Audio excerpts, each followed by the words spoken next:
So Dislyte officially launched a few days ago, and I've been obsessed with it. It's basically one of those games where you get a team of characters and you fight monsters and sometimes other players. It has an urban fantasy theme and centers around the deities from different religions and regions around the world. Probably my favorite thing about it is that the characters you play as are not actually the gods, but are imbued with their powers. While the game does give you information on the characters themselves, it doesn't really talk about the deities and legends that they get their powers from.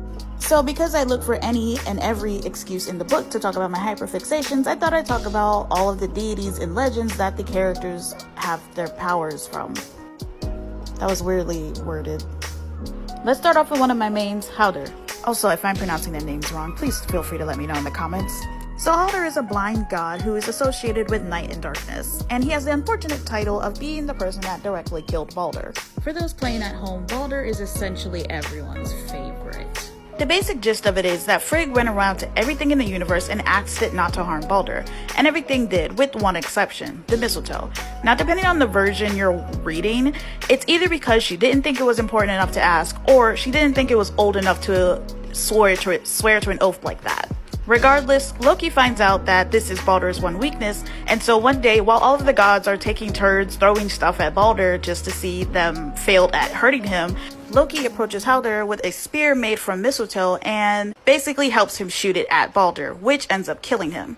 Even though he was tricked into doing it by Loki, he still ends up having to pay the price alongside Loki, and he's killed by Vali.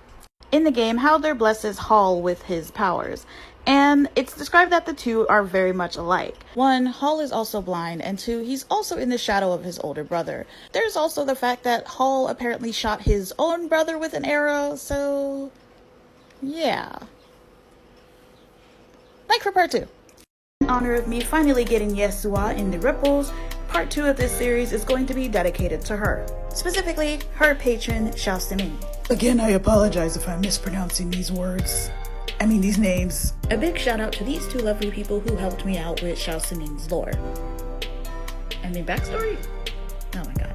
So when it comes to Siming, it basically means deity or a deified functionary, and they operate along the lines of, the fates. They're basically the deities that make such fine adjustments to human fate. They often operate in the Jade Palace, and their main overarching goal, is usually helping maintain the balance of yin and yang. The Shao part basically means lesser or small. The themes of balance and finely tuning human fate are well represented within Yeshua's character design and backstory. The adjusting human fate part basically is referencing to her moveset, which she is a healer, so yeah. The balance part playing into her backstory.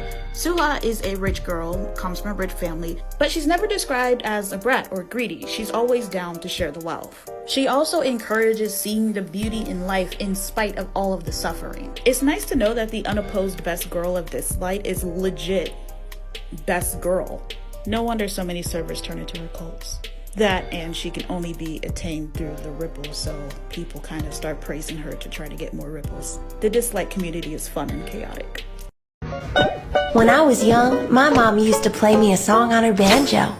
That's nice, dear. Ladies, gentlemen, and everyone on the non-binary spectrum, welcome back to my series where I explain the Dislyte characters and their patrons. Today we're going to be covering one of the new characters, Meredith, specifically her patron, Scylla. Now, if you've ever heard of the phrase, in between a rock and a hard place, Greek mythology is considered one of the sources for that phrase. She and her across-the-street neighbor make an appearance in Homer's Odyssey. When Odysseus and his crew sail through the narrow strait, they're confronted with two different dilemmas. Either they ride by the rock or the hard place. The hard place being Charybdis and her whirlpool, and the rocks being where Scylla resided. Odysseus even asks Circe if there is any way to defeat Scylla, to which she says, which basically translates to no. Scylla doesn't have any powers, and she doesn't really have any weaknesses. That's just how unhinged she is. Despite that, Circe still tells Odysseus that losing 6 men to her is better than getting trapped in a whirlpool, so I guess that's fair. She's later killed by Hercules, but then she's brought back to life by her dad, so it worked out, I guess.